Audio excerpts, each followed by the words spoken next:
So in today's video, I want to talk about 5 conversations that every agent should be able to master. Hey, my name is Chance Brown. I'm the broker owner of CB&A Realtors, and I make content because I'm passionate about helping agents build great businesses. 5 conversations that you should master in your business. Typically, when we see newer licensees, they tend to work with more buyers. So we focus the first one on the buyer consultation. Now, I will tell you, I think one of the downsides of what happens in residential real estate a lot of the time is we don't do buyer consultations at all. And that is a huge missed opportunity for building commonality, really diving deep into the emotional needs of your buyer, and also setting expectations for the rest of the transaction. So if you're not having buyer consultations, start and master that presentation. Master how you bring value to the table. Master what that process looks like for you and for them. Make sure that you're setting the expectations, because what you want to do is, as you go through the transaction, is you want to reinforce those expectations. And so walk through the whole process. Even if they've bought 10 homes, it's different with you because of your system that you've created. So that's the first one. The second one, like I said, kind of goes hand in hand, is your listing presentation, your listing pitch, your listing interview, whatever you want to call it. We want to make sure that we really have a competitive advantage in case we walk into a situation where more than one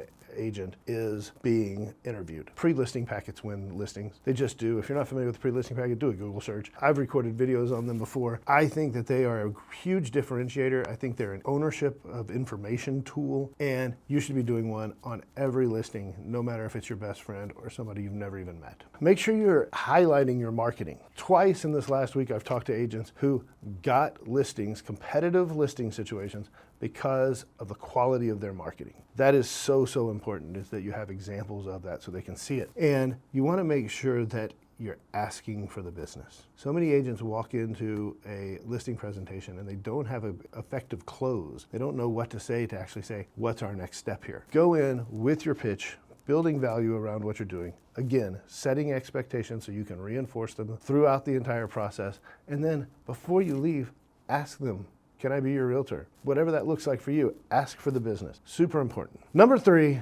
is the price correction conversation.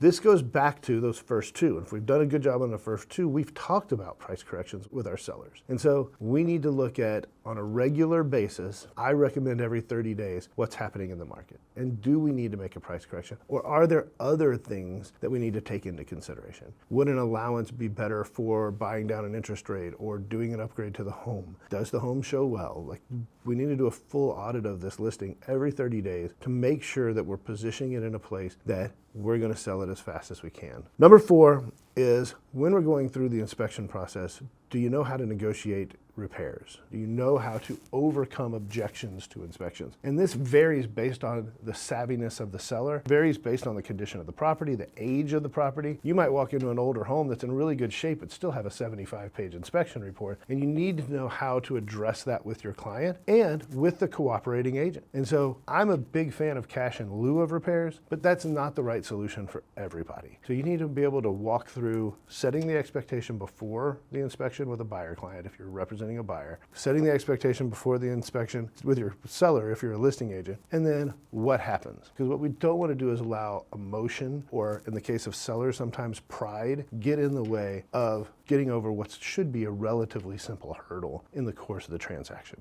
And the last one, and the one that flabbergasts me all the time, is asking for the referral. Do you know how to ask somebody who you've just made super happy to give you more business? And if you don't, we've got to work on that. So many times we get to the closing table and we're celebrating, we've got the bottle of wine or the closing gift or whatever that is, and everybody's happy to be there. You've done a great job, and then it's like, okay, got my check, I'll talk to you again, probably never, and you leave and go to happy hour. Ask for business. Who do you know that could use my service? You seem really happy with the way this went. Who else do you know that might want to experience that same level of service? And then let's train our referrers on how to refer. I think this is one of the most important skills that you can develop as an agent, is not to rely on a referrer to just pass out your business cards and hope somebody calls. Because let me tell you what happens. They hand out your business card, somebody shoves it in their purse or their pocket, it goes into a washing machine, or when they're moving because they've already sold their house, they go to clean out that purse and, oh, hey, here's that business card. No, what we need to do is train our referrers to hand out our business card and then send us that person's contact information. That way we can make sure that we take the proactive step in reaching out. So those are our 5. We need to be masters of the buyer consultation, masters of the listing appointment.